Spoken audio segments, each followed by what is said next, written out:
त्वा गणपतिगुं हवामहे कविं कवीनामुपमश्रवस्तमम् ज्येष्ठराजं ब्रह्मणां ब्रह्मणस्पत आनः शृण्वन्नोतिभिः सेदसादनम् प्रणो देवे Saraswati वाजेभिर्वाजिनीवती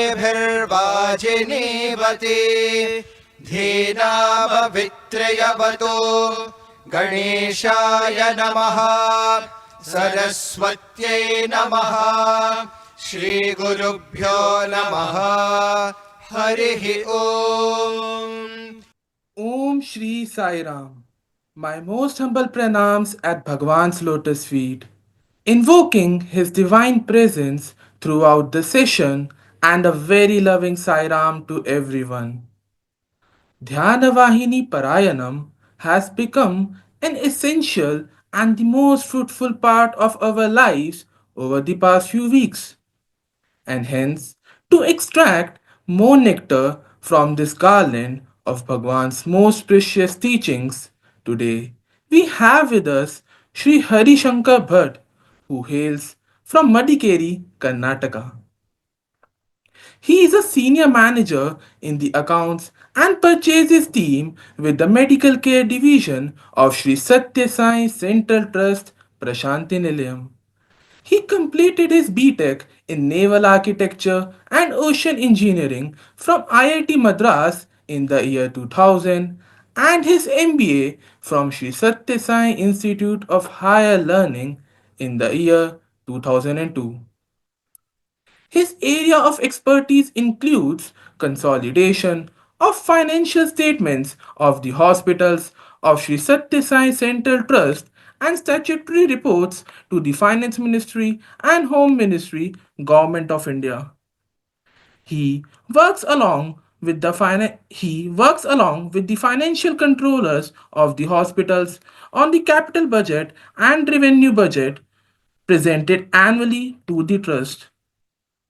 He is also a member of the purchasing committee of the hospitals.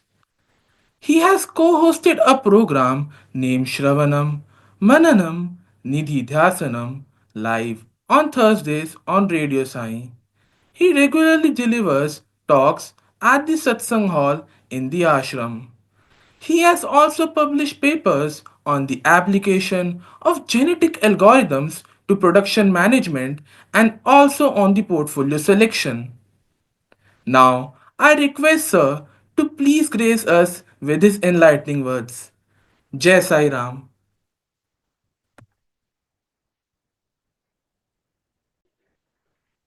Sairam to everyone. So today we are gathered here to revise, like for ourselves, let us go through the material that we have covered in chapters 5 to 9 of the Dharma Vahini, Dhyana Vahini. Just let me connect to the presentation.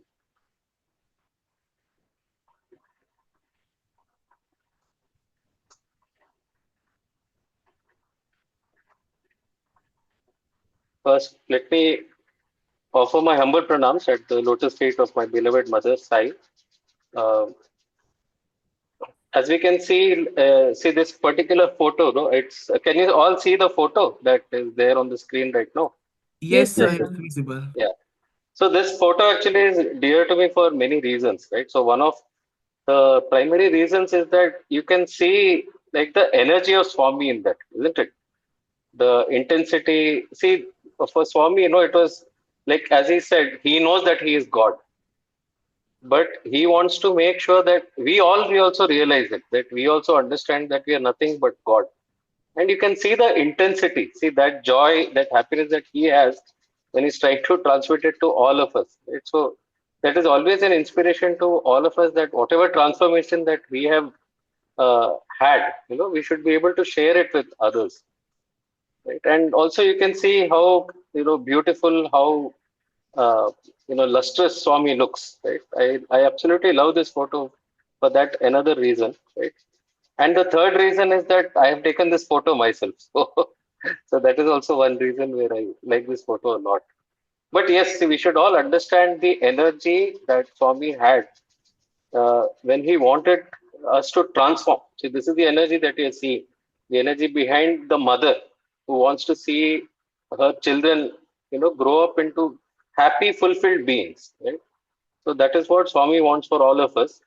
And as we sit for this presentation, like for 1 or 1.5 hours, right, let's make sure that that is what is there on our minds, right, the whole time. Okay. Just to check with the organizers, is the presentation clear? Can you see it clearly? Yes, sir, it's Yes. completely Yes, visible. sir. Okay, thank you. Okay. So, see, in the chapters that you have come so far, right, that you have read so far, basically we are looking at Swami has given a lot of advice about dhyana. Okay. So, as I've read the first few chapters, I'm seeing that Swami has given some tips as to the method, right? How do we practice the sadhana of dhyana itself, right? So Swami has mentioned that we should choose a time between 3 to 5 a.m. because that's when it's absolutely silent for all of us, right? The household is quiet and there are very little other thoughts. It's very peaceful. The surroundings are peaceful. So it's a very, very good time for us to sit and conduct this dhyana. And Swami also says that we should choose a place a little elevated from the ground. So many times you would have seen that a pandit, when he sits on for any of the yajnas or homas, they have like a wooden platform on which they sit. Right? And Swami advises to sit in Padmasana posture, ideally, but elsewhere Swami has said essentially the posture should be something that does not distract us when we sit for long. And then Swami has left it to the individual who does the sadhana as to what name or form that they must choose. So Swami says choose a name or form that is dearest to you. Right? So this is a practice of dhyana, and actually, if you think about it, uh, the dhyana vahini could have stopped right here because practically this is what you all need, right? That how do we do this dhyana? What is the practice? And this is where it should have concluded. But as you can see, Swami has devoted several more chapters. The entire dhyana vahini has so much more than just the practice, the method of dhyana. So, what is the reason for that? Because dhyana is actually a sadhana. So any sadhana is what? It has the formal practice, which is what Swami has spoken about, which we saw in the previous slide. Right? But there is also the preparation.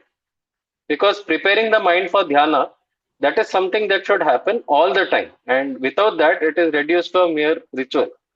You know, that there used to be one speaker called Ajit Popat. So he used to come from London and Swami used to often ask him to speak to all of us at Kulwant Hall, and he would say that several times he would go to Swami and try to speak about how his meditation practice. And Swami would tell because he was a jeweler. This Mr. Ajit Popat was a jeweler who would often travel between London, Dubai, and Bombay. So Swami would say, "What is your japa? What is the dhyana?" Whole time you're thinking London, Dubai, London, Dubai. So that's what happens with many of us if we are not preparing the mind itself, right? So all the chapters that you see, they are specifically for this purpose, that so that when you actually sit for the dhyana, your mind is tuned, your mind is properly uh, serviced in order to give the best results from the sadhana. Okay, without that, otherwise it is just a mere ritual.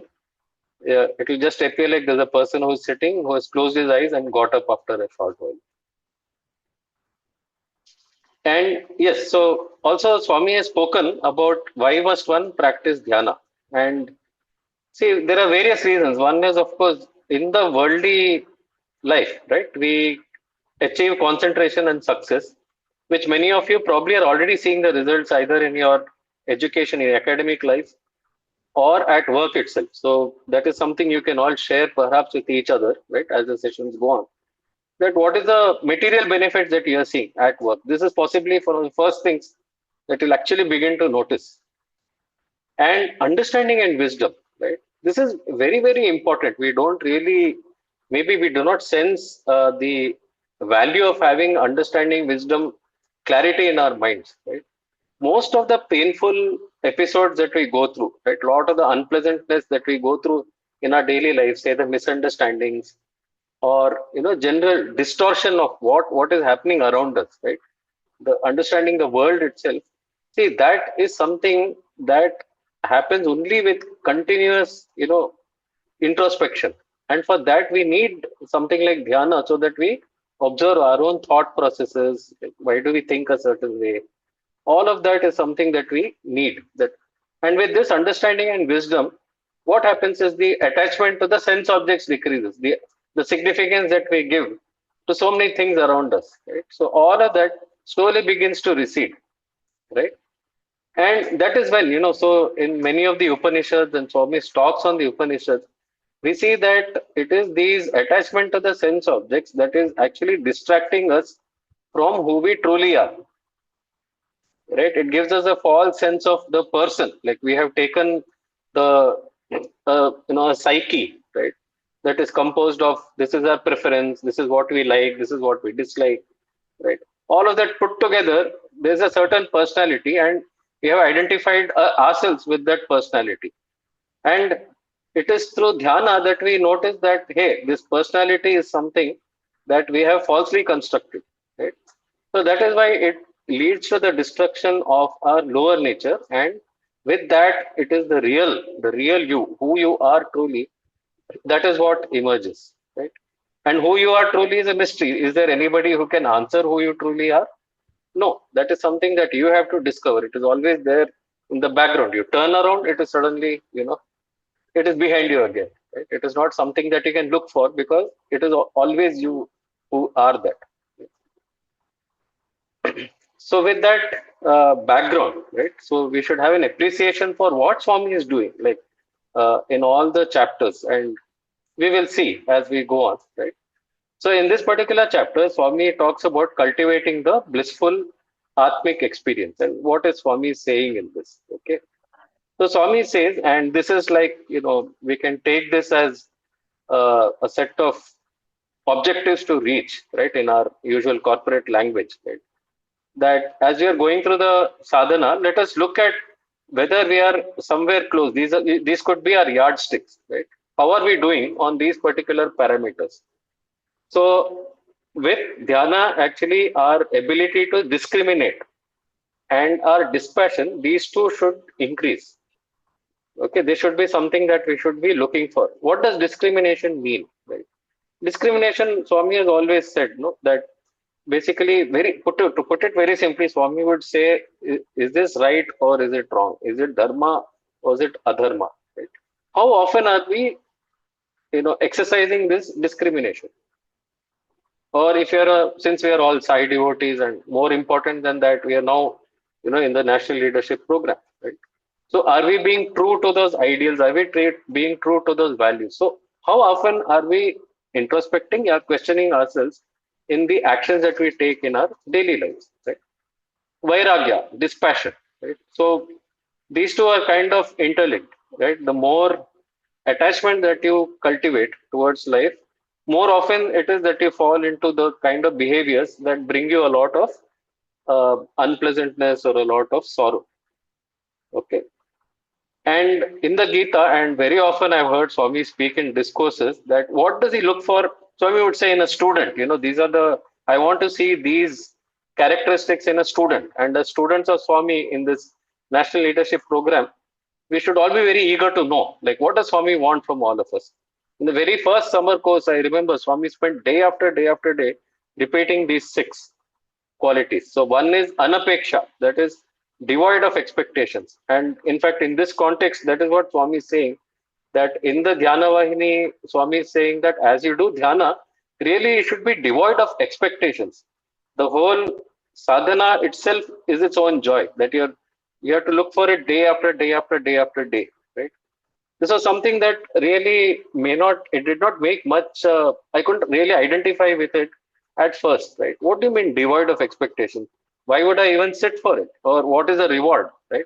Always we think of, okay, what is the reward at the end of this particular sadhana or whatever effort that I do, right? But I remember last year I had gone for this trek in Uttarakhand, the Valley of Flowers, right? And that's where I understood it. It was a very difficult trek, especially for me. And I remember that at one point, for almost 1.5 hours, I could not hear any person behind me or ahead of me during the as I was climbing. Okay, it was just me alone in that on the climb, right? And the thing is, when you're on such a difficult trek, you cannot really think of the goal because the goal is so far away, right? So and that is when I really began to appreciate that, look at the steps that I'm taking, like with each step, like what is the surroundings like, the mind kind of completely slowed down to take in the present, absolutely the present, without any thought of the past or without any thought of the future. And I completely understood, I have to set my expectations, my anticipation of reaching the goal, all of that I have to set aside and just concentrate on taking the next step and the next step and the next step, right? So that is something that made it clear what are the elders, what are the wise people saying when they say anapeksha, right? Then there is suchi, purity, right? Purity, as Swami says, of what? Of all the thought, of word and deed, right? So this is something that we should be aiming for. And purity, of course, one small thing, some of us, we can be manipulative with people, we are devious, right? Whereas a wise person, or the people who are enlightened, you'll see that they're always childlike. Okay, they're not devious, they're not trying to deceive you, they're very childlike, innocent, right? So that is something that we should look for. If we have those kind of tendencies, keep observing during your meditations. Do I have such tendencies? And just observe. There's nothing that you have to do. Just keep observing. Do I have this? Do I have this? Do I have this? Daksha, you have to be determined, right? And another word is skillful. Then udasina, you develop detachment. Then gatavyata, where you're unaffected by grief and sorrow. And Swami says that you should be a renunciant, sarvaramba parityagi, right? Renunciant. So these are the characteristics that Swami is looking for in all of us, right? Then Swami speaks in this very first chapter that we are looking at today. Speaking about truthful and authentic behavior. Right?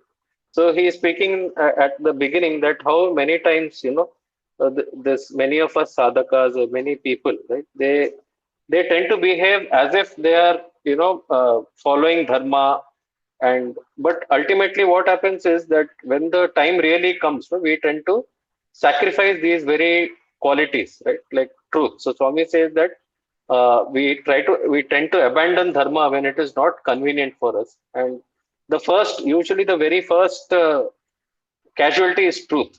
Okay, so Swami, in fact, let me read out. In daily life, the common person acts quite contrary to the dictates of the dharma of the householder. Truth is the most holy virtue, right? So Swami speaks about this, and over here, the very next sentence that Swami says, I think it should have been put in bold because this is something you actually learn by experience.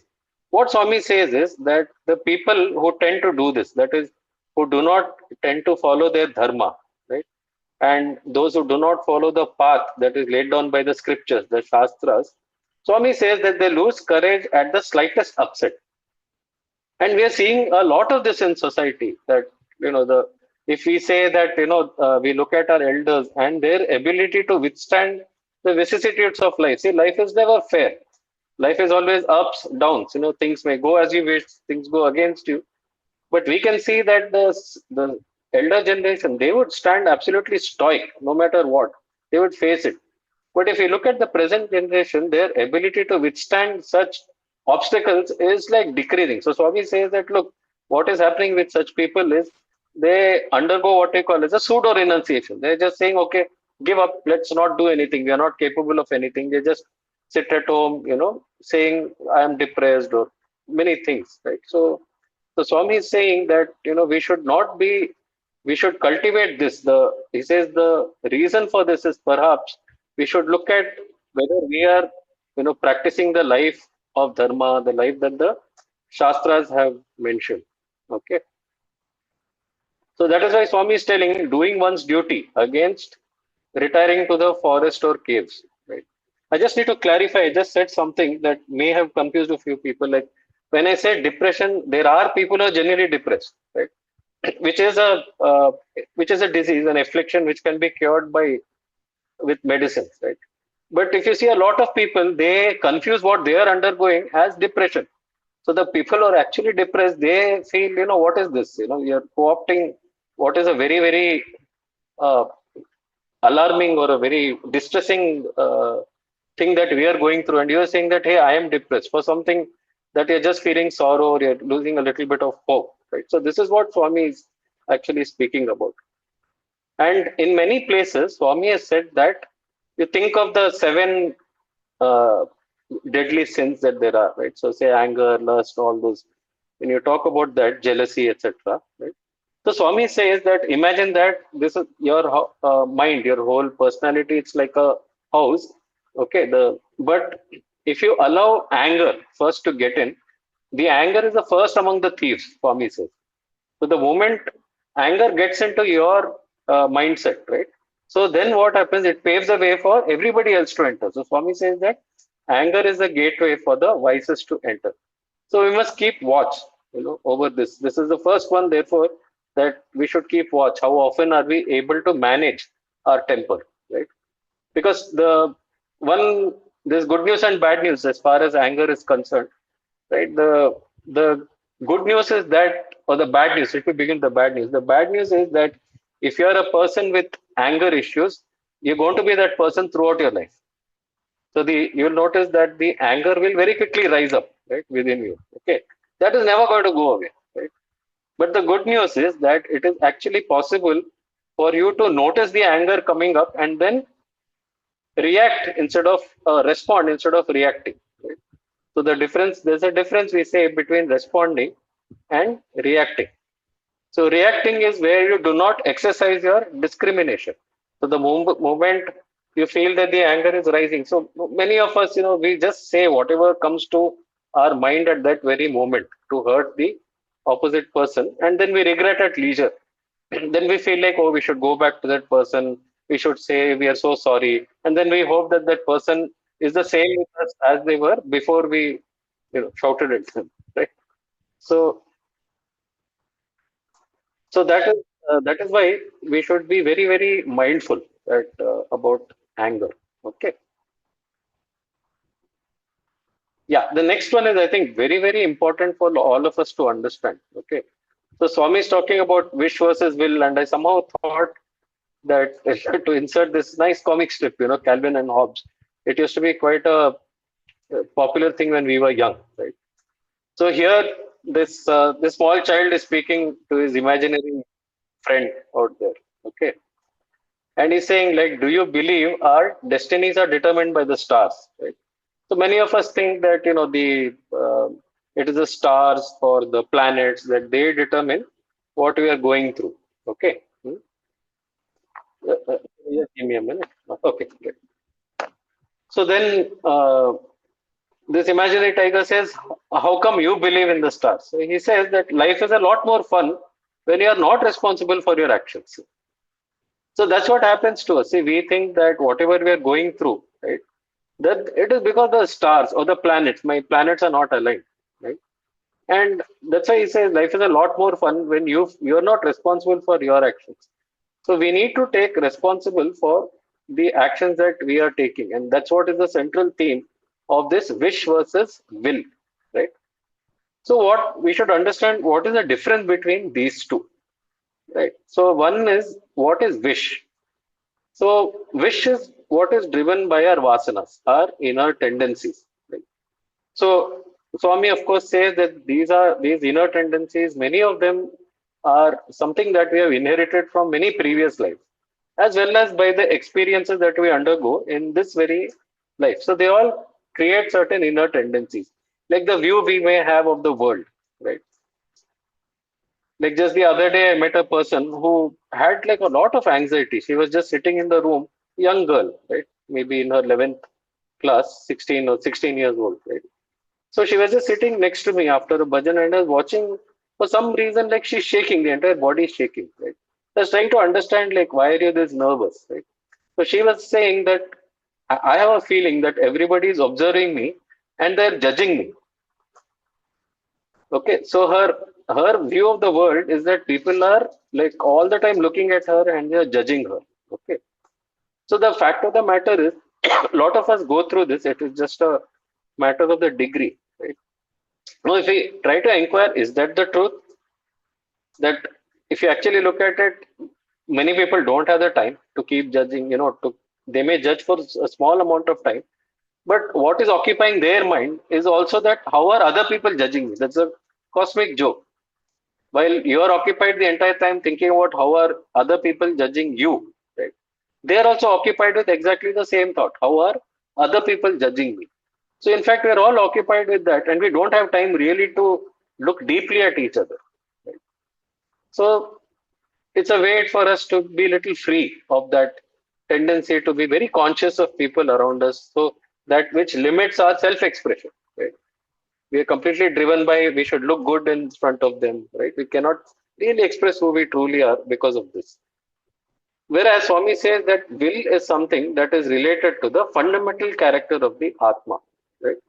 So we'll exactly understand what it is as we go on. And in fact, in the further chapters of Dhyana Vahini, this is made very clear. So right now, just hold on to what wish and will mean. Right. So the paradox of freedom. Right. So true freedom is in letting go, and by losing all, you gain all. So in fact, a lot of us in this generation, our generation, in fact, and the younger generation, we are not really very clear about freedom. What does freedom mean? So most of us, what do we understand freedom? Freedom, we understand is the freedom to do what we want to do, right? And there is a paradox in this because what is a paradox? Like what you want to do, Swami is saying that it is actually driven by something else, inner tendencies that we really don't have any control over. See, many times a reaction or something, say, supposing now, right now, the movement of my hand. So I just do something like this. Okay. Is that a conscious movement? No, it is not. Right. In fact, they say that, okay, so right now, supposing I determine that, okay, let me decide that I want to move my hand. Okay.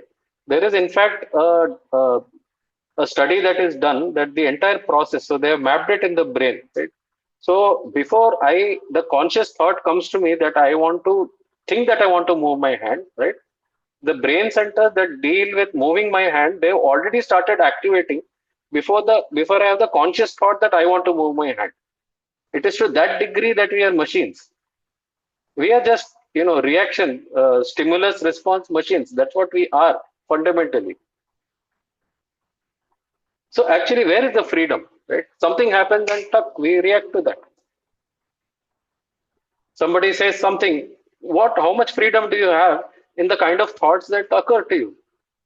You send a WhatsApp message to somebody, entire day they do not respond. So tell me, how much discrimination do you exercise in the kind of thoughts that you have as a result? Where is the freedom? So that is why the real freedom is in being able to truly being able to transcend these vasanas or inner tendencies, and so that we really are able to listen to the whisper of the atma within, right? So that is why Swami says there is something, there is wish and there is will, right? And will is always actions that are driven. When you take the actions that are determined by will, right, they're actions that are driven towards you understanding the higher nature, your higher nature. Whereas the wish, that is what, when you're driven by vasanas, you're always kept anchored or tied up to the lower tendencies. So this is where Swami speaks about how meditation, it reveals the eternal and the non-eternal. So going on from the previous chapter, so what we are seeing over here, the capacity to manage one's inherent tendencies is through the grace of God. This is something very, very important, right? As we spoke in the previous section, Swami is speaking about the inner tendencies, right? And the question that will arise in you, right? Because all of us are seeking transformation. That okay, these inherent tendencies are there, okay, and we seem to be captive in that. So how do we manage? See, Swami beautifully uses the word manage over there. Capacity to manage one's inherent tendencies. I gave the example of anger before, and it is the same thing with almost any other personality trait or tendency that we have, which we may feel is limiting our progress spiritually. The fact of the matter is these are always there to stay with us. Okay, the the discrimination or the choice that we have is, do we allow it to manifest, or do we choose something, a better action in place of that, or a better thought in place of that? Okay, and Swami says that this is where the grace of God is very, very essential. And I had a very personal experience that I can relate to it very powerfully. When I read this, I was like, okay, I absolutely know what Swami is talking about when he says that we have to achieve this through the grace of God. I had completed my MBA in 2002, and the absolutely most important thing that was on my mind is that I should be able to stay back in Prashantilim and serve Swami in whatever capacity that I can. Okay. So I've completed my MBA, and with many of my classmates from Prashantilim, we came to Brindavan in Whitefield, where Swami was spending the summer. And Swami was very gracious. He allowed us to stay in Gokulam, which is a small residential complex just opposite the institute. So now I was staying there, and every day, of course, the prayer was that Swami should someday tell me that you stay in the ashram and you work in one of my institutions, right? Suddenly, I found that all this time where nothing was, no thoughts of any kind were entering my head. Suddenly, lustful thoughts started entering my head. Okay, so I was battling it day after day because I was like, if I succumb to this, then what will Swami say? Swami will just ask me to leave, right? He'll say that you're not strong enough, you can't manage you can't live up to my expectations of somebody who has to work in the institution, right? So I was actually struggling with that, and I was wondering, how do I manage this? How do I manage this, right? And day after day, like I used to go to for darshan. I'd in fact sit inside Trai also, right? And yet those thoughts would not leave me. So struggle day after day, I used to struggle. Till one day I realized what a fool I am. Like actually, yes, I have put in my efforts, and this is where I've reached, right? Like to breaking point. And let me, why not? I just ask Swami, like, why don't I pray to Swami that I'm truly helpless in this matter? Why don't you help me with it? Because I want to be with you, and I don't want anything to come in the way. So that particular day, as my luck would have it, I was seated in the front row during the Trai session. And for some reason, that day, as Swami got up, from the jhula that used to be in the room, for some reason, Swami seemed to be losing his balance, and he was about to fall very, violently back into that jhula. And I actually, though I was in the front row, I was not very close to Swami. For some reason, the students were sitting pretty close. None of them reacted. And it was a wonder that I was the first person to react, and I held Swami from behind. Okay, I held Swami from behind, and he luckily Swami managed to stand up and he started walking. He just gave me a smile and walked away. And I felt a lot of satisfaction, that I this is what happened, right? That I was able to serve Swami. He gave me this opportunity in this very small fashion. The next day, again, my luck was good during the Trai session. I was able to again sit right at the front, this time near one of the doors. Okay. And the Trai session concludes, and Swami is leaving.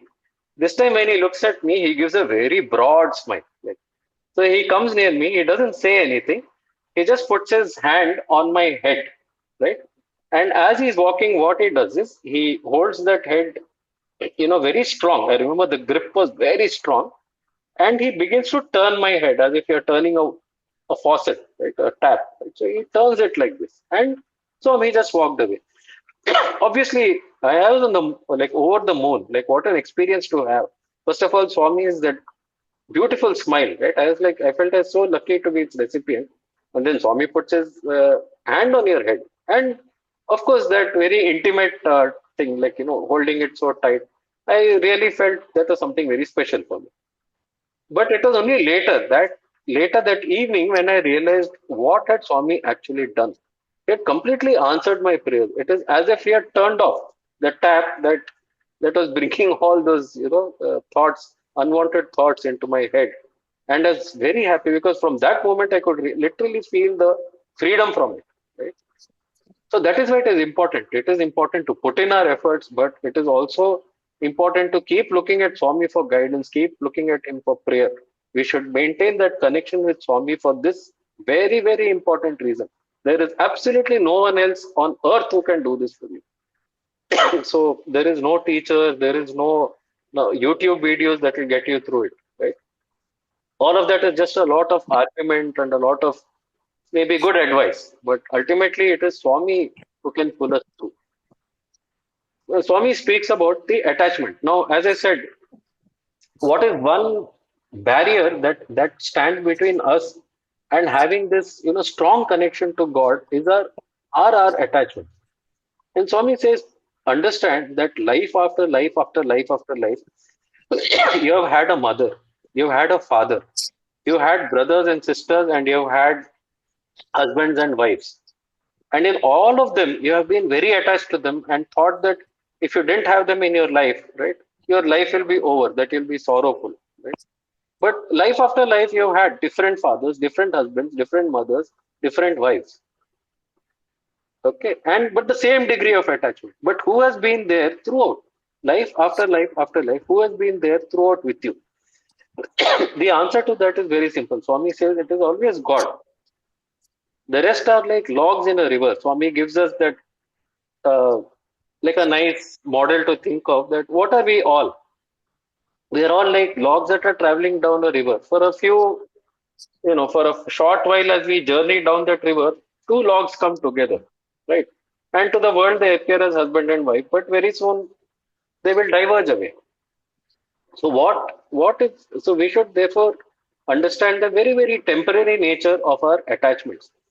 And here, the question that automatically arises is look, I have been born into attachment, I've been born into a family, right? I am born into a society where it is expected that I marry, right? And I have certain, therefore, duties, right?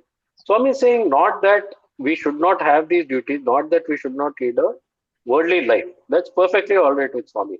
What Swami is speaking about is attachment.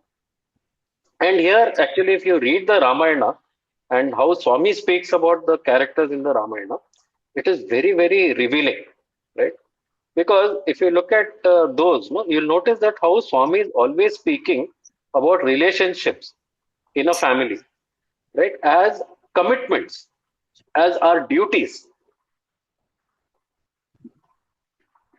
right? We should always be conscious that where we are, right? We are a commitment to our parents, we are a commitment to our spouses, we are a certain commitment to our children. We have duties, right? And we should be able to conduct those duties. We should be attached to the duty. Our attention should be completely on whether we are dispensing that duty or not, right? Many times, yes, attachment will happen, right? But we should be conscious that what comes first is our duty, and that is by constantly keeping our mind on okay, this duty is given by whom? By God. Okay, and we hold on to that. Look, Swami, are you happy with what I am doing? Are you happy with, am I dispensing my duty as you asked me to? Right? And that is when attachment drops away, and instead you have a strong commitment to whom? To Swami, right? So we should be able to look at it, completely change the frame of how we are living in this particular life. Right? And Swami says that ultimately, what are we? We are actors in the Lord's play. Okay, and let me just look at the time because each time I look at something, I feel that this is an incident that I can share. But very quickly, let me speak about this actors in Lord's play. I had an opportunity once to ask Swami, I'll tell in very short, right? That I asked Swami, and somehow the topic, when Swami was talking to me, somehow the topic went on to the concept of Jivatma and Paramatma. So if you look at the Dvaita philosophy, in our Indian scriptures, they speak about the Jivatma and Paramatma, that there is like the Brahman, right, which is there, there is the eternal, and then we are there as the Jivatmas, we are like, the individual souls, and we are forever, or rather, we are different, and that we have to aspire to someday reach that, right? And I was here, in Kulwant Hall. I was on my knees and speaking to Swami, and the question arose. I asked Swami, Swami, how come you are the Paramatma and I am a Jivatma? Right? It's like I'm feeling inferior to Swami at that moment. So I asked Swami, how come this is happening? And Swami gave a very beautiful answer. He asked me that, what do we use a plate for? I said, Swami, for eating. And what do we use a tumbler for? And Swami said, a tumbler is used for drinking. Then he said that, would you use a tumbler for eating? So I said, no, Swami. And would you use plates for drinking? No, that is not etiquette. Right? So I said, no, Swami.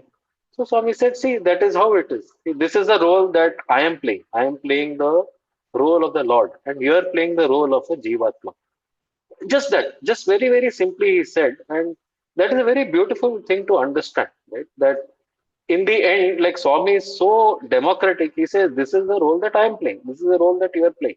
But there is no difference between Swami and us. That is his standpoint. He is very clear. That's why he keeps addressing all of us as Prema Sarupalara, or many times he would say Atma Sarupala, Prematma Sarupalara, the very embodiments of divine love.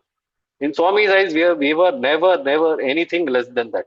The only people who think that we are not is just us, right? So that was always his standpoint. So because he says that ultimately all of you are just acting, right? It's just you're going through the role. So understand that that's all it is.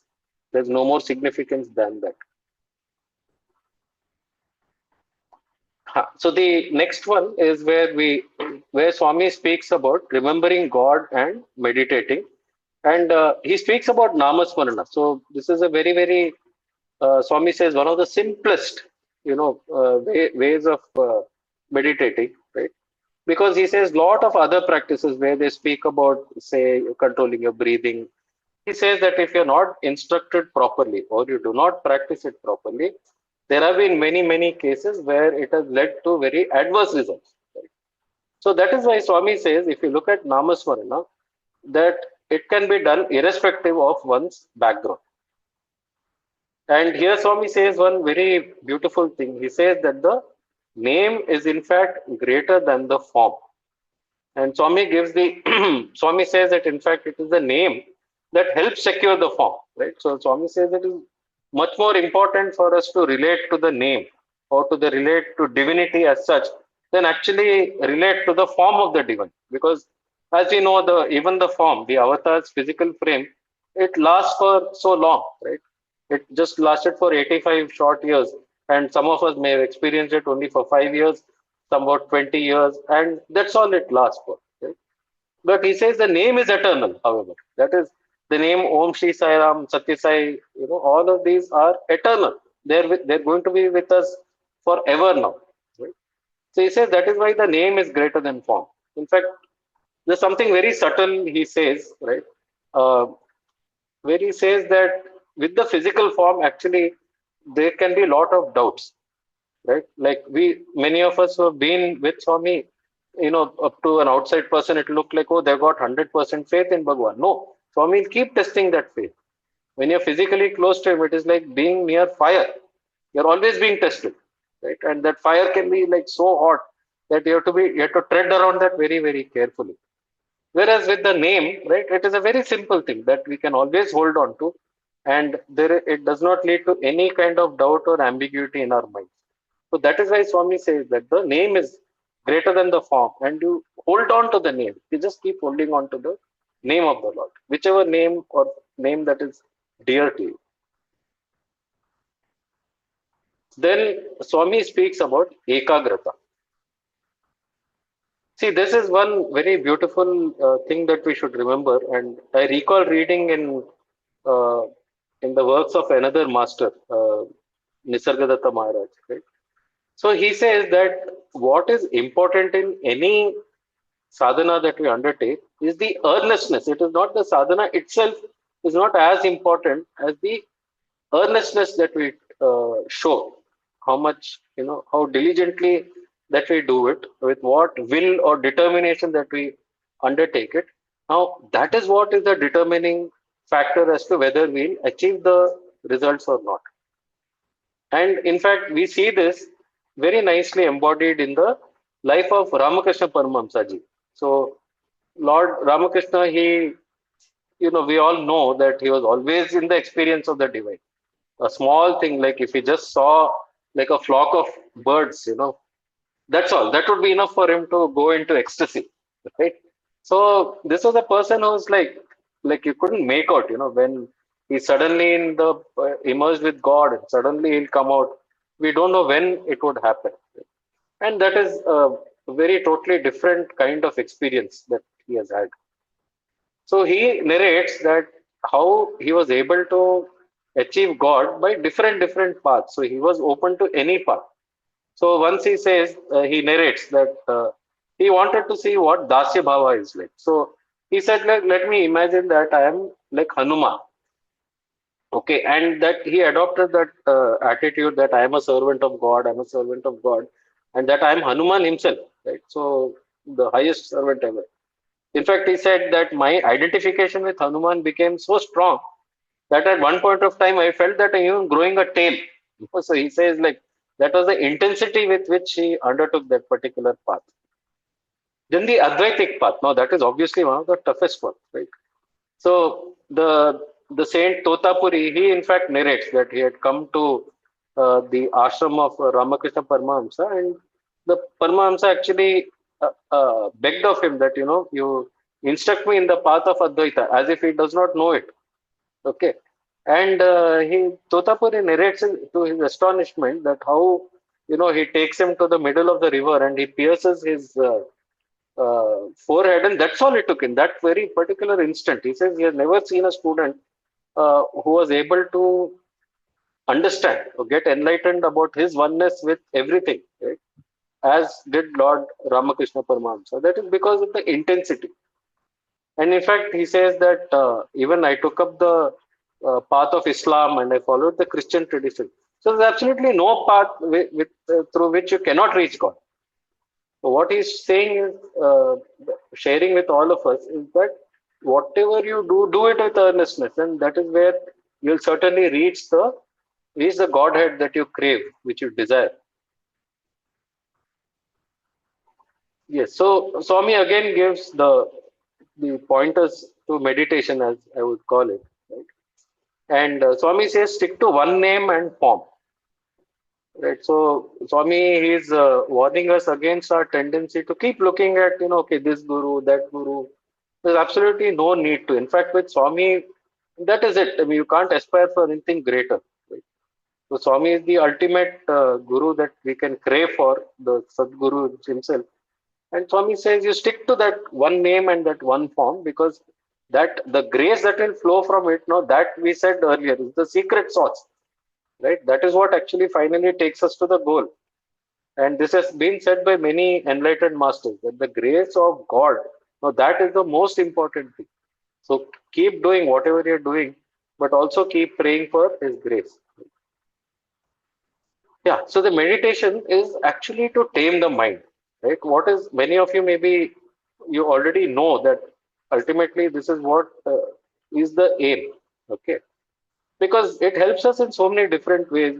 Most important is when our mind is disturbed, no, it actually completely distorts reality. What is going on, right? And your interpretation of what is going on will be very vastly different. So naturally, everything you do will be very weird. There'll be absolutely no relation, right? Whereas if you see a divine master, they're absolutely at, uh, like in a dance with whatever is going on, right? I often think of, for many of us students, sorry, for many of us students, that Swami actually come and initiate us into a mantra, or did he give us any particular sadhana to do? Not really, right? So, but however, just observe, like when you're looking at these videos of Swami during darshan or when he's sitting in the Kulwant hall, right, just observe the students who are fortunate to sit on either side of Bhagwan's chair, right? If you look at it, the duty that Swami had given to them was to continually observe Swami. And see, they were students, right? During the entire day, so many things could have gone on. Maybe there's an exam coming up the next day, or that day some exam results have come, or a teacher has said something about an assignment. didn't go well, this, that, right? So all of those thoughts have to recede. You can't have those thoughts and sit next to Swami, because Swami is very subtle. He will never directly say that I want water, right? There'll be a certain action of Swami by which you should infer, oh, Swami wants to drink water, or he's reaching for somebody's letter, or he wants to call somebody, right? So all of this you cannot do if you are completely occupied by the thoughts that are going on around you, right? So Swami was actually training them, and for us also it is a lesson that what is most important is to train our mind to focus on Swami by not following the various distractions that are going on all around us. In fact, another person gave a very beautiful description, and let me paraphrase it. Right. So many of you have been near that road between East Prashanti and the Kulwant Hall. Always just imagine that you're walking on that road right after bhajans have got over, or a program has got over. Right. Just imagine the vast crowds that are there. Now, as you're walking against that crowd, okay, how do you walk? Do you keep banging into every single person that is there on that road? Actually, what you do is you try to find a way between those people.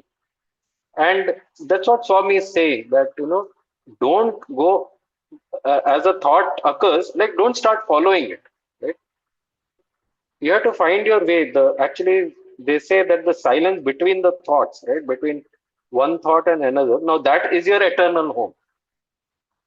Between one thought and another, there is a period of silence, however small it is, but that is your eternal home, not the thoughts themselves, right?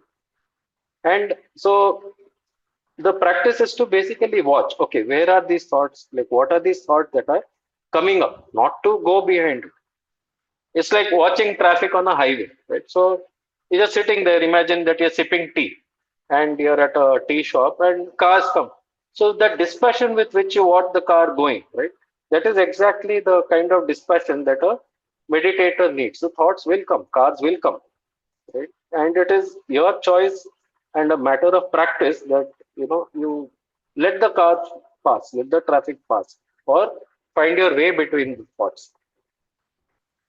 And seeing purity everywhere, right?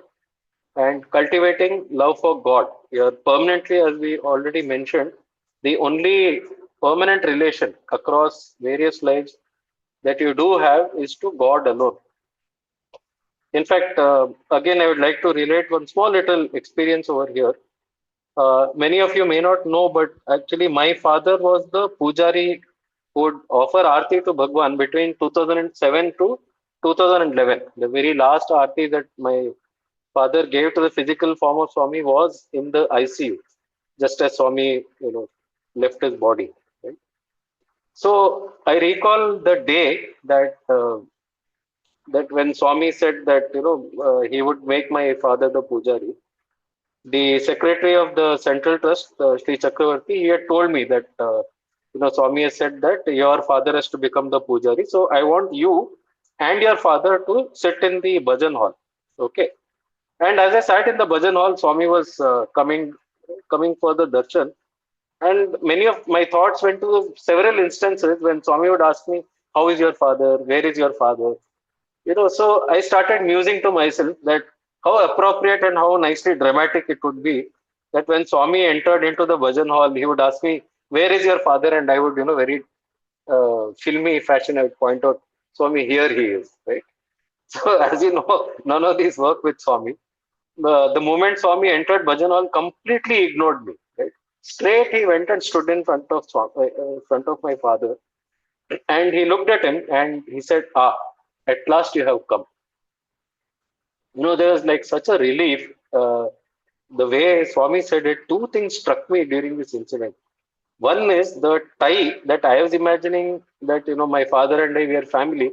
Swami shattered that illusion by just directly dealing with my father and completely ignoring me. He was making it clear that with Swami there are only individual sadhakas. Father, mother, brother, sister, all, none of these ties are something that matter to him really. In the worldly fashion, he may respect it, but when it comes to the relationship with God, you are related to God alone. You're related to God alone, and you're related to God alone.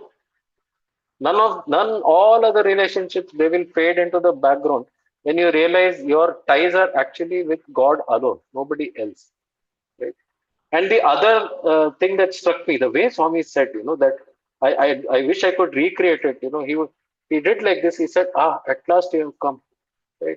It is not that Swami has to beg for somebody to come, but at that moment I understood that how much it is like how they say God is the one who seeks the devotee, and here I could see it right in front of me. The way Swami, it appeared to me that Swami has been struggling. How much Swami struggles for a devotee to come close to him, right? And we keep on ignoring it. We get enmeshed in some attachment, some worldly attachment, some duties, and all that, and we tend to forget that God is waiting for us patiently. He is waiting because it is for us to realize ultimately whom are we related to, right? And when we understand that, the whole context for why we are in the society, we understand that we are God's worker, we are God's servant in the society. That is how we should relate. Any job that you're taking up, any any family duties that you're taking up, always let us remember that we are God's servant. We are doing His bidding and no one else's. Chapter 9, the very next chapter, Swami brings up spiritual development. In that, he brings up, I think, one very, very beautiful thing. He says that when you are doing this sadhana, you are going against the current. Yatireka pravaha gati. You are not doing what the world expects you to do many times. Right? In fact, many, you may have in your life many relatives, many friends who do not understand that why is it that maybe every Sunday, suddenly you want to wake up early in the morning and go for Nagar Sankirtan? Or what is it that is prompting you to say that, let me wake up early in the morning, sit and do dhyana, or go and perform acts of seva? Why would you do it when the rest of the society is saying, hey, that is a beautiful time to go for a movie, or many other things that you can do? You're going against the current, because the world, if you look at people around you, what are they judging you by? They're always judging you by external, right? They're always looking at, okay, the questions that normally when we meet each other also, what do we ask? Okay, what job are you currently doing? And we look for, okay, have you got a promotion? And we look for, okay, what kind of house? Are there any uh, you know appearances of wealth? Oh, they got a new car, right? So that's what springs to our mind. Oh, they got a new car. Oh, they bought a new house. We're constantly looking at the externality. Who has ever come to you and asked, okay, hey, how is your inner peace? Nobody comes and asks. It's a very weird question to ask, because the world is absolutely not concerned with what is going on inside you. It is only God who is concerned with that. And that's why when your attention is on God, Swami says that you're swimming against the current, and it is nothing to be embarrassed by. In a very small way, Swami would actually remember the very first World Youth Conference in 1997. Swami said that imagine now that you went back after this conference, you go back to your hometown, and people ask you, you are missing all these days, where did you go? How many of you are going to say that we went to Bangalore? And how many of you will be proud enough to say that I went to Prashanti Nilayam, I went to Puttaparthi and had darshan of Bhagwan Sri Sati Sai Baba? It was a moment where most of us had to hang our heads in shame, because our natural answer would have been, yes, we went to Bangalore, because we want to hide. We want to hide the fact, we are embarrassed by the fact that we are not like others. But Swami says, no, you should actually be very, very present to the fact that you are swimming against the current. Practice है ना. Sorry, No, sir, please continue. I can continue. Okay. Yeah. The other thing which is in spiritual development a barrier, right, that we should look at is we do not that we it is a very strong tendency of us to be concerned or preoccupied with others' actions, especially when they are so-called bad. Right? And this is something that we should look out for. And I like this very beautiful quote by a person a thinker called Werner Erhard.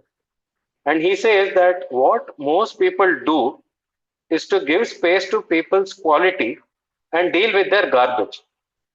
That is, instead of looking for what that person really stands for, we instead start dealing with their garbage. That is, what are their bad actions, etc. Right?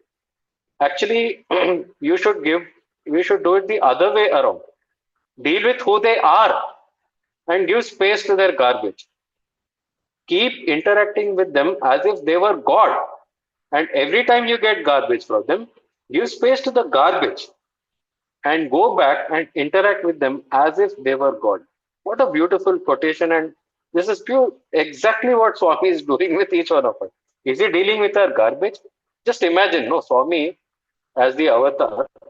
Where is this time well spent? Is it well spent with the sadhus and sadhakas in the Himalayas who are actually giving all their time, all their efforts to realizing God? Who spent many, many years of austerities in realizing God, or with us, where he knows that our the how much will we absorb, right? And how much attention, how much will we value his presence among us. Whereas a sadhu or a sadhaka in the Himalayas, yes, the moment he sees Swami, he'll be like, I know who this is. I know this is God. And I should do exactly as he said. Spend as much time as possible with him. Right? But Swami, he kept all this aside. He said, no, I'll spend my time with these people. I will. And he kept reminding us what? That we are God. We are God. Did he deal with the garbage that floated on in our head or in our actions or in our words? He gave space to that. He said, give space to the garbage. Interact with them as if they are God. They are God. They are God. And this is what we should understand that why this happens is it is human nature that we swim in a sea of opinions. Right? All the time. If you look at even what has been happening during the past 1 hour, if if I ask each one of you, right? If I were to quiz, okay, tell me what did I say during this particular presentation? I'm going to hear if there are, say, 300 and 300 odd participants, I'm going to hear 300 different versions of what I spoke about. Because when we sit and when we are hearing a talk, right, where we are hearing from, we are not actually hearing the words that that person is saying, right? We are hearing against the opinions that we have. We are always judging it. Is what is this person, what he's saying, is it right or is it wrong? Is it correct or is it incorrect? Is it valuable to me or not valuable to me? Right? There's always a judgment that is going on, and ultimately, what happens is whatever we are hearing, it we'll go and fit it into something that we already know. Right? Okay, we are never actually listening to a person. Maybe we hearing those words, but are we listening to that person? We are actually listening to some version of that talk that is happening inside our head. It may not be the exact thing. There's a beautiful exercise they make us do, right? Say we take a paragraph. Let's take the paragraph that I just spoke about, which I just read out, the previous paragraph. Okay. Supposing I read it out to you and I ask you to reproduce it back to me, would you be able to reproduce it word to word? No. What you reproduce to me is some version of what you understood from that. Your interpretation of what Werner Erhard said is what you will repeat back to me, not exactly what was said over there. And this is a natural tendency, and we should all be aware that this is constantly happening to us because where? We are swimming where? In a sea of opinions. This is what we are born into. It's nothing wrong. There's no fault of yours in this. This is what we've been born into. This is the card that we have been dealt. And despite this, we should be able to assert our divinity. How? That by being aware that this is what is occurring. And so, of course, the power of good company. Swami always says this. He says that, tell me your company and I'll tell you who you are. Right. And what great good fortune, it is the power of the prayers of our parents and perhaps our past deeds that you've been able to get into something like this, the National Leadership Program. Let me tell you, I know of people who are in Puttaparthi and young people who said that they want to attend the National Leadership Program. Something or the other happens. They apply, it doesn't get through, they even know people who could possibly get them in. But despite that, it has not happened. Why? So you should understand the great good fortune that Swami has given you this chance to be in this good company. Is it be it virtual? You all had the opportunity to come to Prashantinim and hear so many speakers, right? Make very very good use of it. This opportunity is very very rare to come by in several births also. In all other births, or if you look at the people around you, what kind of ordinary life they are leading? Do they have any goal greater than whatever is going on in their lives? And they don't even know. I've had my friends like from who are now abroad. They're working in the US, and they come and they say that what we thought that we'll get with going abroad and with all the money that we have earned, they may have like more than $1 million in savings.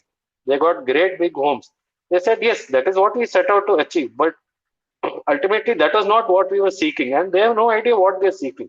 But here at least, Swami is very clear. He's telling you that divinity is what you're actually seeking.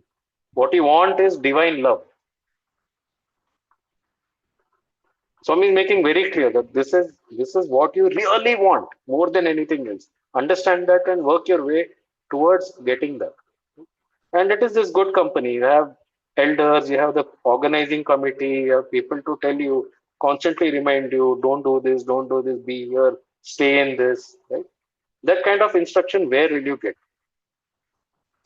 So we should really understand the great good fortune that we have, and just imagine that you're spending time on Swami's own writing, Dhyanavahini. It looks very, very simple, mind you. I give this presentation year on year. Sometimes it is the same set of chapters that I have to summarize, right? But every time when I make it a point to read it afresh, I may have the presentation ready, but I make it a point to read that whole text afresh, and I'm astounded at what I missed the previous time. I feel very guilty. Hey, this insight I didn't have. I've read that line, but it never occurred as something important. Like this time I mentioned that, what Swami said, that by not following the path of Dharma, by not following the path of truth, many of us we break down very easily at the first obstacle that life presents. I had seen that happen, but this is the first time I saw Swami actually comment on why it happens. Right? I got a beautiful insight, and this is possible only because of the company that I keep, and that is the company that I'm sharing with you all, the Satyasai Seva organization, which has given me this wonderful opportunity to be among all of you, to basically stay in that atmosphere, in that environment of constant transformation and of constant grace and of constant contemplation of the divine lotus feet that we see in front of us right now. And for this opportunity, I thank Swami, and I thank each one of you. I am here not as Hari Shankar, I'm not here as a senior manager of the Central Trust or in any other capacity, but as your sevak, that God has given me this opportunity to serve you. And I hope that with His grace, I've been able to do to the best of my ability. With those few words, I would like to conclude my presentation. And at this stage, if there is anything, any questions that the participants have from what has been spoken about during this presentation, I would absolutely love to hear it. Sairam, we will Saira. now take a few questions from the participants. All those having a question, please raise your hand by clicking on the button and we shall proceed one by one. Brother Sai Akshay, can you unmute yourself and ask your question?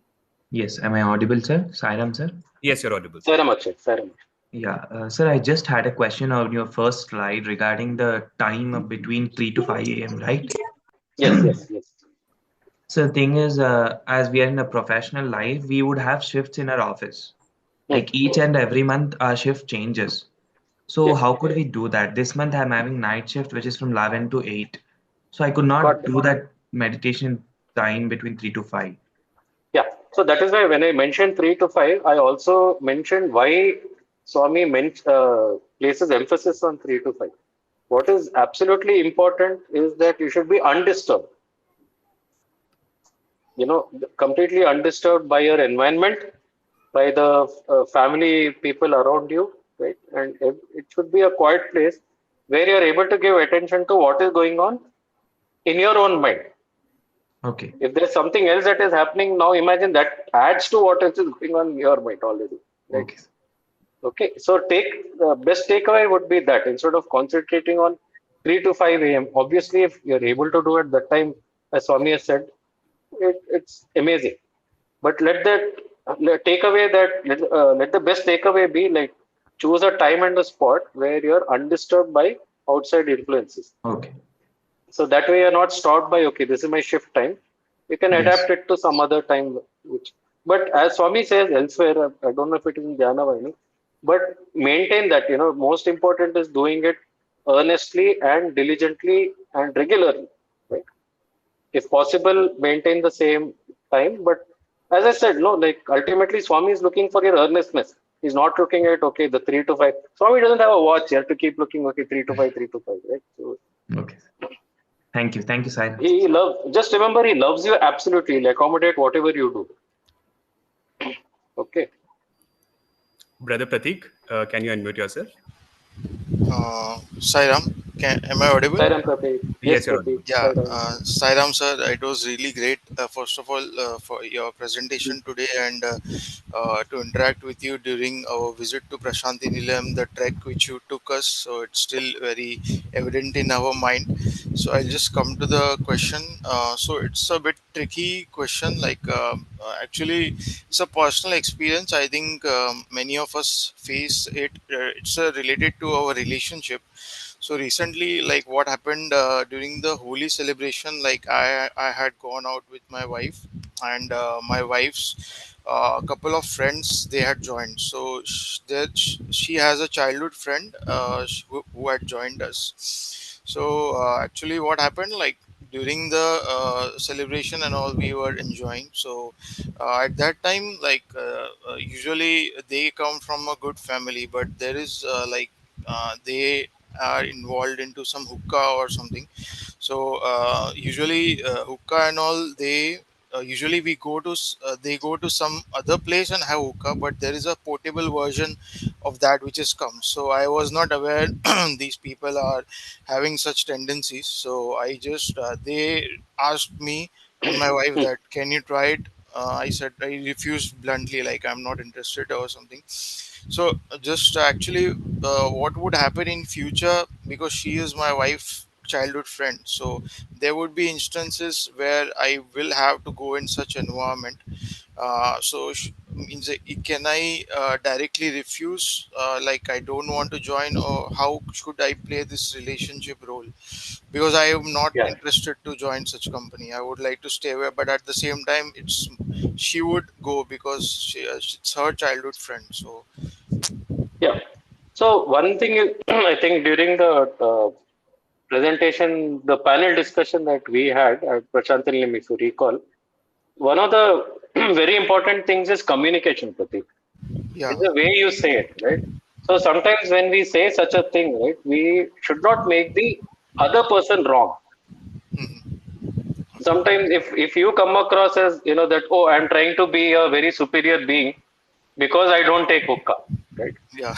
Most people get irritated by that. However, if you say ki, like there's a way to communicate it, right?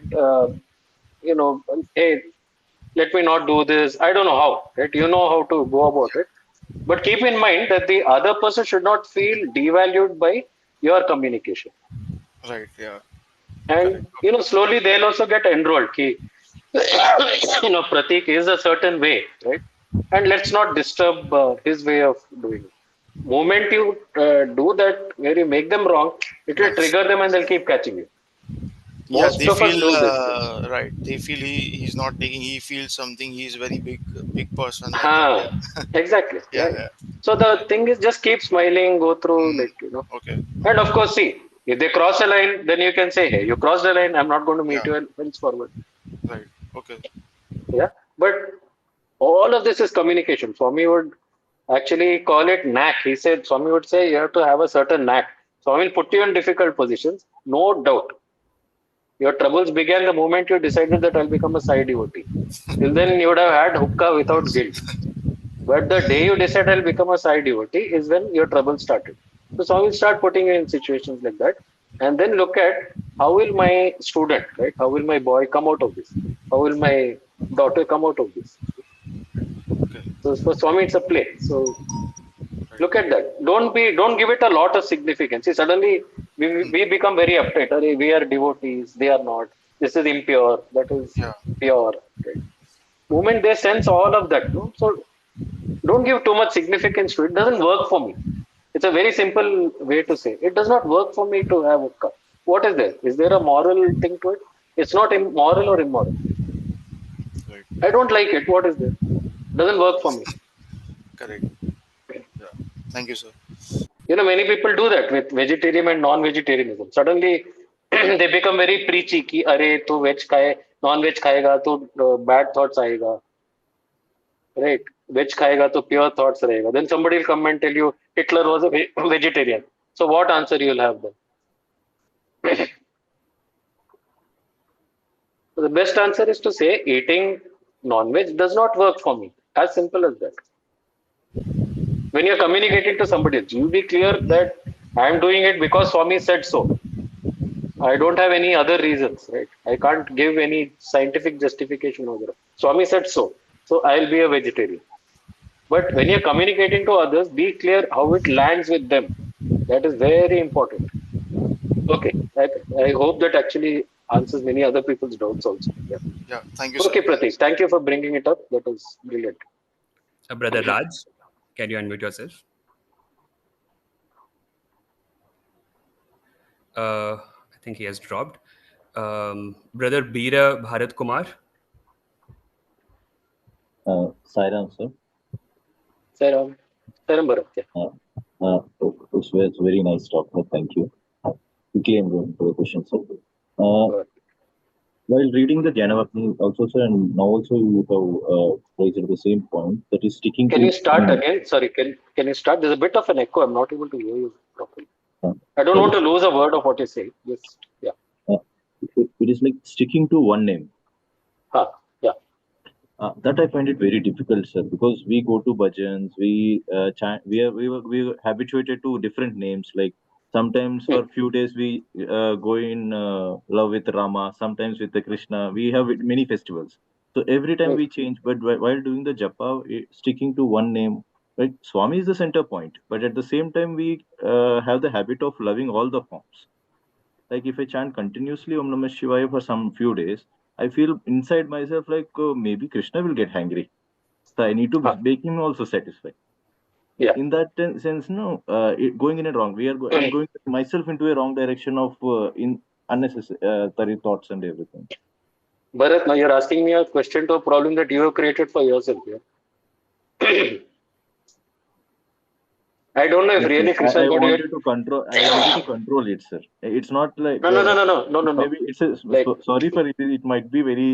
nay, nay, nay. I'm It just, might be very I'm trying to remove the significance childish. behind that. I'm saying, like, many of us know we have a wrong understanding of what God is, right? Mm. Because we've been taught from very young that God is a person who punishes, who's constantly watching, ki, where are we going to make a mistake? Where are we going to make a mistake?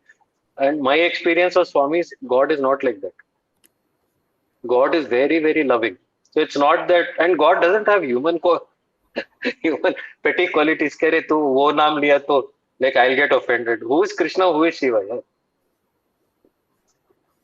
See, if we have that wrong feeling ki Shiva is somebody else and Krishna is somebody else, then naturally this will arise. Okay. So you've got to inquire, like where is that maybe my understanding that of God itself is something, where has it come from? Who has taught me this? Right? And try to keep looking at instances of and get that Swami's unconditional love. God is unconditional love. Can you imagine Krishna getting offended because you did not take his name? Swami even helped so many people who have never taken his name. So you should never have that fear. Never It's have not that fear. about getting angry, but kind of what we say. It is kind of continuously changing from one to another, one to another, one to another. Yeah, but Swami is giving why it works. See, the idea of like, so why do some gurus mention a particular mantra as against any other mantra? Because it has that mantra has a certain benefit. right? So for that particular devotee. So for that month, for that effectiveness to accrue, it has to be repeated again and again and again and again and again. So that is why Swami is saying stick to one thing. Right? If you have taken up Gayatri Mantra, stick to that because the effects of that will take time. So you have to hold on, keep on repeating, repeating, repeating. And as I said, it doesn't matter which one you have taken. There's no one particular name or form. It is the earnestness that will finally decide. The ekagrata, the one pointedness with which you do it, that is what is the final determinant, nothing else. So I'm not directly answering you because my issue is that you got to really look at the way you have framed God in your life, no? You got to fundamentally look at that. This question will not arise. That's why I didn't answer your question. I'm going back one layer behind that and asking you about your relationship with God itself. Just look at that. Okay. Sister Lakshmi Yes, from Kerala. sure. Can you unmute yourself? Sairam Somebody is sir, mentioning. am I audible? Sorry. Somebody is mentioning that my name itself is Hari Shankar. So both are there, no Hari and Shankar. Swami used to joke about that. Hari kuda unnadu, Shiva kuda unnadu. Adem peru. Anyway, yeah. Sairam Yes, sir, am yes, I audible? Yes, yes, you're on. Lakshmi. Go ahead. Sairam, sorry. Okay. Sir, how to find good company? Swami said that Swami's company is good to us, but I meet some people and getting bad experience. So, how to find good company in people around us?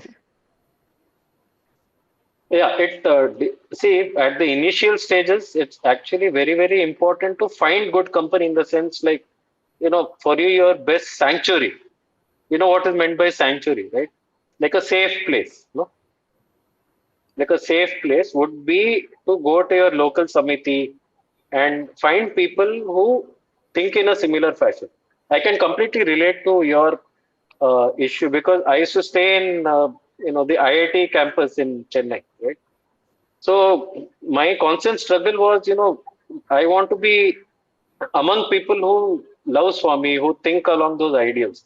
And it was not in any of my friends. My friends used to keep teasing me that this is Sai Babu, Sai Babu. They used to call me Sai Babu, right?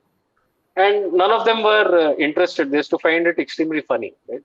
For my safe place used to be the Sundaram Samiti. I used to go there, and after going there for a couple of years, that's when I discovered that within IIT campus itself there was a Samiti. So it's always a constant prayer. See, Lakshmi, everything is keep praying to God. Don't even ask me how do I get to good company. You ask Swami this question, he will show you the way. You're right. Actually, I used to do that. I used to write to Swami. Swami, you are telling me that seva is, I read in your discourses that seva is the best way to get to you. Now, where do I find seva? I wrote to Swami. And within a few months, Swami showed, I got into Hyderabad youth. I never knew that they existed also. So don't even ask us such questions. We are very ordinary people. Directly ask Swami and he will get you that very quickly. Maybe the delay is because you're asking us, Lakshmi. Thank you, sir. Thank you so much. Sister Vaishnavi, can you unmute yourself? Sairam, sir. Am I audible? Sairam Vaishnavi. Thank you for the insights, sir. My question is actually a very fundamental one. I feel it's very basic. It's regarding the very first point that you mentioned in the presentation, which was regarding Yes. two qualities, Viveka and Vairagya. So I think for me personally, I find it very difficult to balance out Viveka, that is discrimination, and the fundamental principle of Swami, that is love all, serve all. So when I discriminate between good and evil, loving or serving all is fine, but loving all becomes very difficult because I feel love is like a deeper emotion, what we feel for our perhaps our family, our friends. And like I can respect a difference of opinion, a difference in morality, but how can I love people who are like, not very right, like Swami has given us that understanding. And second thing, like Vairagya, if I develop the quality of Vairagya, like I feel sometimes I don't feel like, engaging in very capitalistic pursuits, but which is very necessary. Like Vairagya gives you the sense that you only want to be dedicated to spiritual pursuits, good things. So how do I Yeah. create a balance? Yeah, got it. So the first part is when you say love, right? So what has happened is your understanding of love is personal attachment. See, what you defined as love just now is that it is an emotion, right? Okay, so that is causing the barrier. The way you have looked at love. So you have got to look for an alternative understanding like, of what love is. So there's one definition which I love, right? Which says that love is being able to accept the person exactly as they are and as they are not. I'm giving you a separate definition somebody else gave, right? You know, Vaishnavi, what I'm pointing out, just like I pointed to Brother Bharat, is that there's a mistake perhaps in our conceptions, right? About, for example, you have the barrier is your conception of what love is, right? And actually, Swami's was very impersonal love. He would love everybody equally, you know. And whatever he did, he regarded it as a duty to that particular person. Like we used to misjudge Swami. Oh, Swami loves that particular student more. Oh, that's why he's creating more rings and chains and taking him in his car. But for Swami, it is a duty. If he didn't speak to many times, it would happen. You know, I've had this. Some of my classmates. I remember one. I'll tell you this story, Vaishnavi. So one of my classmates, he said this. You know, I've been here from my first standard. I don't think Swami has never called me and asked me by name, and that's why he stopped coming to darshan. So we took it one day, we dragged him by hand, foot. You know, some of us held his hand and brought him all the way to darshan. He sat, somewhere third or fourth row. Swami comes for darshan. He calls him. He has a letter. Okay, this my friend. He said, "Let me carry a letter." Swami called him. He said, "What is your name?" And my friend told the name. Swami sent him back. Didn't even take the letter. Right? Because Swami is, he knows us so intimately, Vaishnavi, right? That there is no space, for him, for us to feel that, okay, he's different from us, right? For Swami, we are not any different from him. Okay. So that's why we have that conception, oh, Swami loves somebody more, somebody less. That is because our total concept of what love is very different. That's why I'm saying, just keep reading Ramakatha Rasavahini, and you'll understand. Just keep reading it again and again and again till you get that your existence is basically as a commitment to others. You're only Swami's servant and nobody else's. Then that when you get no, then there's no concept called like these are my family and these people are not. Then it will not affect you that oh, they behave a certain way. When they behave a certain way, you will deal with them appropriately, but not with a feeling of hate or anything. You'll not judge them. Got it, Vaishnavi. So keep inquiring what is love. That's what I would advise you. Okay. And what is the other one that you brought up? Yeah, Regarding Vairagya, the Vairagya and like how to balance out, professional needs, pursuits. Like you have the need to engage in capitalistic pursuits to earn money, to, engage in things which on a spiritual level may seem very, unnecessary. Like, yeah. Look at your relationship with money again. You have judged money, right? So, what is your relationship with money? What is your judgment about money now? Well, let me call it your story about money. What is your story about money? I mean, I feel like it gives rise to greed. I mean, one can never be satisfied with what they are earning. And I mean, I just And see it as a is that money's necessity. is that money's fault? I think it is, it can be a debatable Okay, thing. so It is, I feel, look at ways in which money is good.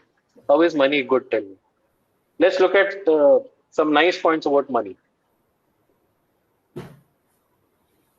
What would you do if you had like a ton, let's say 1 crore, and today Sati Sai Central Trust is granting you 1 crore? आप क्या करोगे इसके साथ? I will talk in Hindi tomorrow, and I don't speak Hindi. That's why I'm suddenly practicing my Hindi on you. so I think I would obviously dedicate a certain amount to seva. Then Great. I mean, since it's coming from Satya Sai organization, I think it would be dedicated majorly to that purpose. But also, I would use it to fulfill some of my parents' dreams, some of the dreams which I think, you know, Yeah. Yeah. if it is allowed for personal use, then I will definitely use it for that. Yeah. But look at it, that's absolutely lovely, right? So just look at how beautiful money is that you can achieve so many of these. You can create a difference in other people's lives using money, right? I had this insight, why I'm bringing this up is I went through the same journey as you did, right? I used to judge that, money is bad. We should not aspire for more money.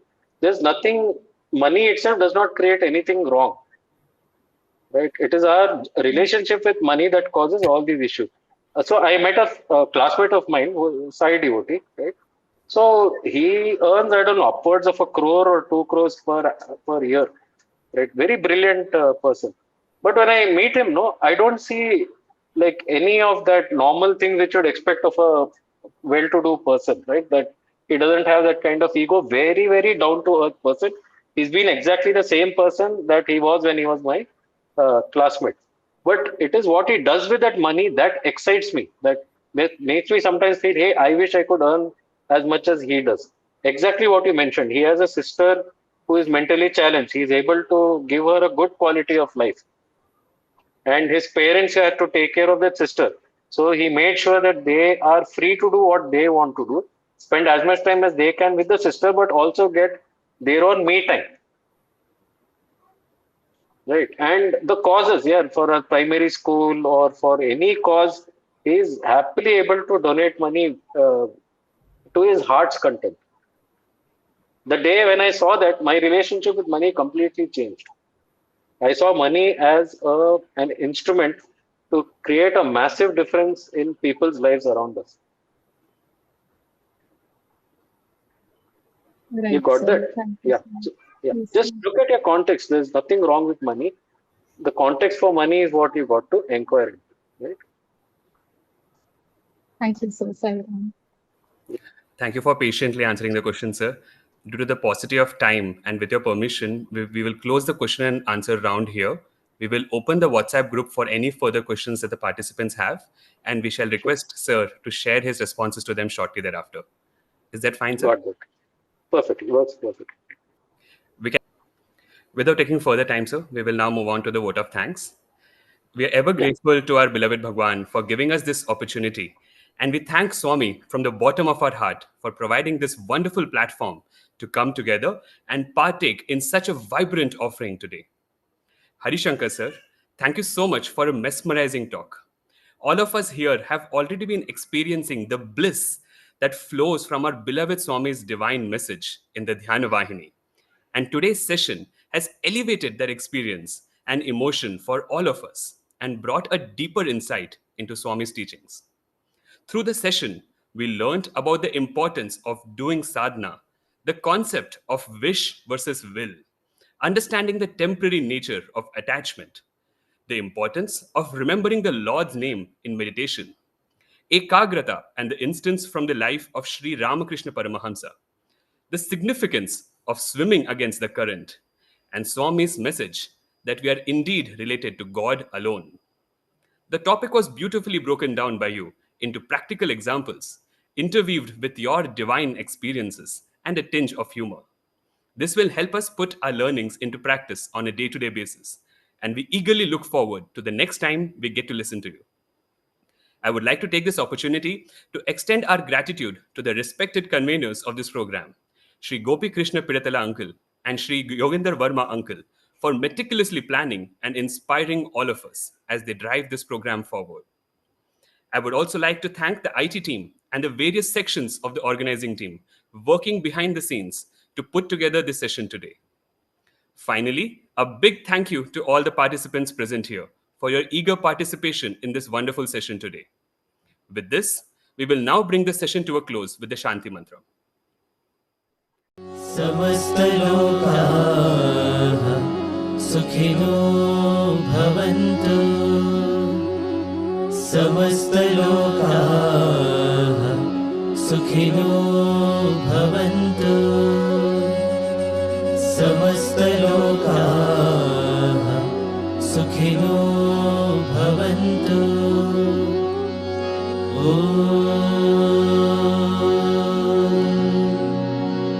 शान्ति शान्ति शान्तिः। जय बोलो भगवान श्री सत्य साई बाबा जी की जय।